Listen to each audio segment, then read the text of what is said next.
जब पूरा देश 100 करोड़ टीकाकरण पर जश्न मना रहा था, तो भी एक सज्जन ये थे, कहे कि कहां है वैक्सीन, वैक्सीन कहां है। तब भी उनकी आंख से वैक्सीन नहीं दिखाई दे रही थी। 100 करोड़ के वह लोग नहीं दिखाई दे रहे थे जो अपना वैक्सीन लगवा चुके थे और जो सुरक्षित हो चुके थे। यहां तक कि वह लोग भी लगवा चुके थे जिन्होंने कहा कि यह तो मोदी वैक्सीन है, या तो भाजपा का वैक्सीन, वो भी लगवा लिए थे। क्योंकि जान तो सबको प्यारी होती है ना। जब लगा कि नहीं अब चला जाएगा जान, तो उन्होंने कहा अच्छा चलो मोदी वैक्सीन लगवा लो, लगवा लिया उन्होंने। मान्यवर आदरणीय निर्मला जी बैठी हैं। प्रधानमंत्री ने एक निर्णय लिया महिला सशक्तिकरण करने का। तो महिला सशक्तिकरण करने का जब उन्होंने निर्णय लिया, तो उन्होंने कहा कि अगर प्रोजेक्ट अच्छे हैं तो बिना किसी जमानतदार के भी 1 करोड़ रुपए उन महिलाओं को जो अपने प्रोजेक्ट को ला करके जमा करती हैं, और अनुसूचित जाति अनुसूचित जनजाति को भी 1 करोड़ रुपया हम ऋण देने का काम करेंगे। बहुत से लोगों को भी मिला। किसी ने भी इस पर नहीं कभी विचार किया था कि इन वर्गों के विषय में भी सोचा जाए। हमारे ऊपर तो आरोप लगा दिया जाता है कि यह तो चंद लोगों की सरकार है।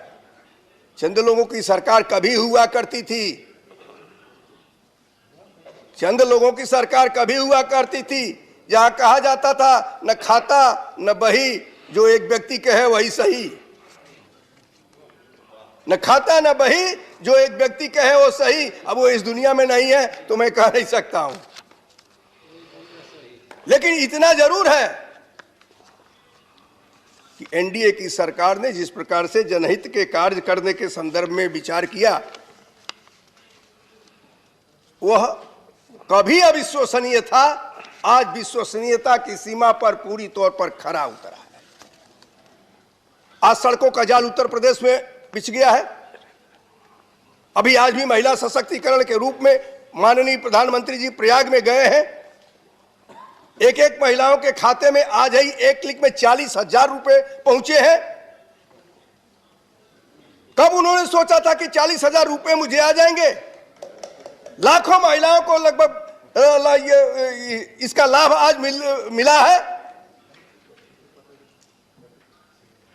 एक क्लिक में मुझे ध्यान है गोरखपुर का फर्टिलाइजर का मैदान, एक क्लिक में किसानों को पहली बार 6,000 रुपए उनके खाते में उनका सम्मान निधि पहुंचा था। यह प्रधानमंत्री की देन थी। कब किसान सोचा था कि मुझे 6,000 रुपया सम्मान निधि मिलेगा? प्रधानमंत्री ने कोई एक ये नहीं कि गोरखपुर किया, अनेक फर्टिलाइजर खोले। अटल जी ने अपने समय में 7 एम्स खोले थे। एक ही एम्स दिल्ली का था ना। 60 वर्षों तक की स्थिति में शासन करते करते रह गई कांग्रेस, और एक एम्स था दिल्ली में। प्रधानमंत्री अटल बिहारी वाजपेयी जी ने अपने समय में 7 एम्स खोला, और आज नरेंद्र मोदी जी के इस शासन में 25 से ऊपर एम्स जो है पूरे देश में खुलने का काम हुआ है। इस प्रकार से इलाज की बात है। और उत्तर प्रदेश में माननीय प्रधानमंत्री जी गए थे। जैसे जिला अस्पताल होता है, वैसे ही उत्तर प्रदेश में योगी आदित्यनाथ के शासन में मेडिकल कॉलेज खोलने का काम हुआ है। यह उत्तर प्रदेश उत्तम प्रदेश बनने की स्थिति में पहुंचा है। घबराहट लोगों को क्यों हो रही है? घबराहट इस नाते हो रही है कि ऊपर मोदी और नीचे योगी, तो ये जो दोनों मिलकर के उपयोगी हैं, हम सबको अनुपयोगी बनाते चले जा रहे हैं। मान्यवर, जनधन खाता खुला था। और जनधन खाता क्यों खुला था? जनधन खाता इस नाते खुला था कि कभी इसी देश में एक प्रधानमंत्री ने कह दिया कि हम 1 रुपए भेजते हैं, 15 नया पैसा पहुंचता है। जब जनधन खाता खुला था तो हम लोगों को भी, उस समय मैं भी वित्त राज्य मंत्री के रूप में था, और कितना सुनना पड़ा था। लोगों ने कहा ये कौन सा खाता, बिना 1 रुपया जमा किए खाता खुल रहा है, बिना जमानतदार के खाता खुल रहा है। और आज लाखों करोड़ रुपए उस खाते में जमा है, लोगों ने जमा कर दिया है। और सबसे बड़ी बात यह है कि जो 15 पैसा पहुंचता था, अब प्रधानमंत्री जी जब भेजते 1 रुपया तो पूरा 1 रुपया जनधन खाते में जाकर के उस व्यक्ति के, लाभार्थी के खाते में जाता है। चाहे उसका प्रधानमंत्री आवास बनाना हो, शौचालय बनाने का वो हो, या अन्य किसी योजनाओं का हो, पूरा का पूरा योजनाओं का पैसा उसके खाते में जाता है। जब ये खाते में जाता है तो फिर 15 पैसे का नहीं रह जाता है, बिचौलिया नहीं रह जाता है।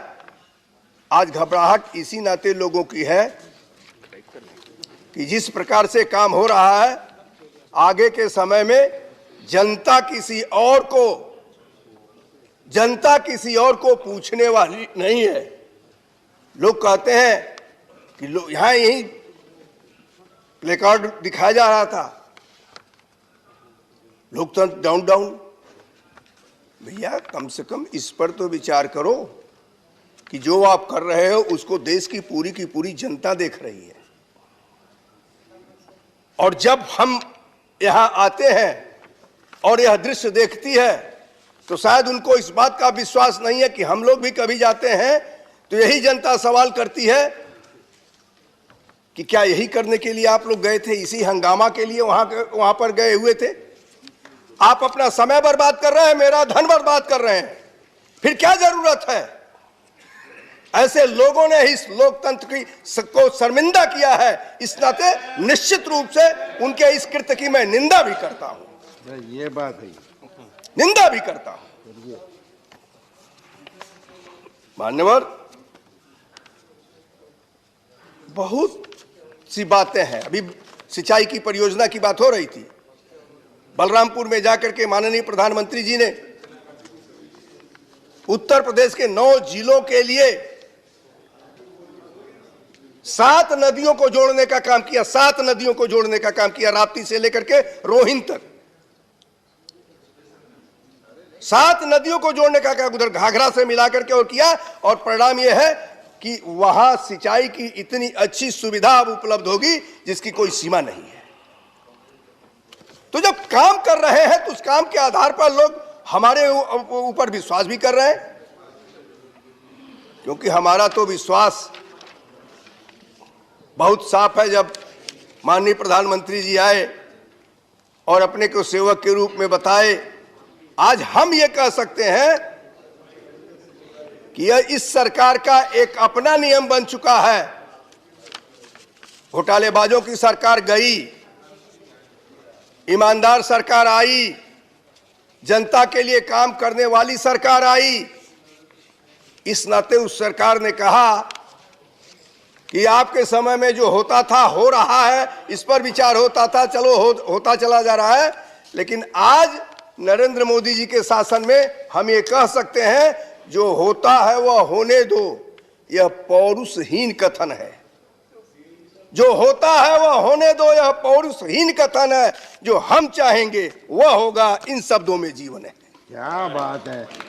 और इस जीवन की को लेकर के हम चल रहे हैं। माननीय निर्मला जी निश्चित रूप से पूरे देश को लाभान्वित कर रही हैं। अपने बजट के द्वारा सबको लाभ पहुंचा रहे हैं, विभिन्न योजनाओं के द्वारा खुले मुक्त हस्त से पैसे सब योजनाओं को दे रही है। उस योजनाओं से लाभान्वित लोग हो रहे हैं।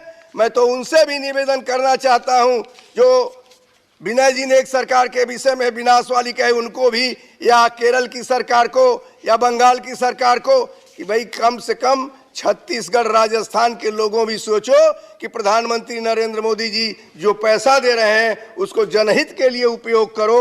उस पर उपयोग करोगी तो जनता को ये बताओ कि नरेंद्र मोदी जी का पैसा है, आप भी उसमें नहाओ। हम कहाँ कह रहे हैं मत नहाओ, लेकिन आप भी नहाओ और काम करो। काम करने वाली सरकार चाहिए। एनडीए की सरकार काम करने वाली सरकार है। अन्य जो सरकारें हैं वो निंदा और नाकाम वाली सरकार है। तो निंदा और नाकाम वाली सरकारों को हटाया जाए, काम वाली सरकार जहां अभी निंदा और काम वाली आगे वहां भी बनाया जाए। यह देश प्रगति करे, देश आगे बढ़े। हम सब लोगों में भारत माता की जय कहा करते हैं। भारत माता की जय इस नाते कहा करते हैं कि देश उन्नत हो, समाज उन्नत हो, गांव उन्नत हो और इसी के साथ साथ हम भी उन्नत हों। जब ये सब उन्नत होगा तो हमारी भी उन्नत निश्चित रूप से होगी। मैं इसी शब्दों के साथ माननीय निर्मला जी के इसे प्रिपरेशन बिल पर जो है समर्थन करते हुए अपनी बात को पूरी कर रहा हूं। बहुत बहुत धन्यवाद। काशी विश्वनाथ की जय। Thank you.